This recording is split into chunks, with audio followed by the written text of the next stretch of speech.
தமிழக வாழ்வுரிமை கட்சியுடைய தலைவரான திரு வேல்முருகன் சட்டமன்ற உறுப்பினர் அவருடைய சகோதரரான திரு திருமால் வளவன் ஒழுங்கு நடவடிக்கை குழுவில் இருக்காரு.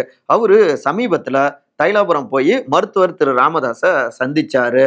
அதற்கு பிற்பாடுதான் பதறி அடிச்சுக்கிட்டு ஜூன் 5ஆம் தேதி தைலாபுரத்துக்கு போனாரு திரு அன்புமணி அப்படிங்கிறாங்க.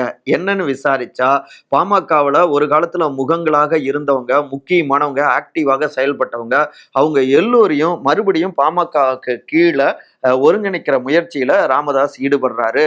அவங்க எல்லோரையும் வைத்து அவங்களுக்கு பொறுப்புகள் கொடுத்து கட்சியில இணைச்சு ஒரு தனி பொதுக்குழுவை கூட்டி தனக்குத்தான் எல்லா அதிகாரமும் இருக்கு அப்படின்னு நிரூபிச்சு அன்புமணியை ஓரங்கட்ட திட்டமிட்டு இருக்காரோ அப்படிங்கிறது தான் அன்புமணியுடைய டவுட்டு. இப்படி ரெண்டா போனா நல்லா இருக்காது அப்படின்னு டெல்லியில இருந்தும் ஓலை வர உடனடியாக இங்க வந்து பேசினாரு அப்படிங்கிறாங்க உள் விவகாரங்களை நன்கறிஞ்சவங்க. அதே நேரத்துல திரு வேல்முருகன் மருத்துவர் ஐயாவுக்கு ஆறுதல் கொடுக்க தான் என்னுடைய சகோதரர் போனாரு, வேற எந்த அரசியல் காரணமும் இல்லை அப்படின்னும் விளக்கம் கொடுத்திருக்காருங்க.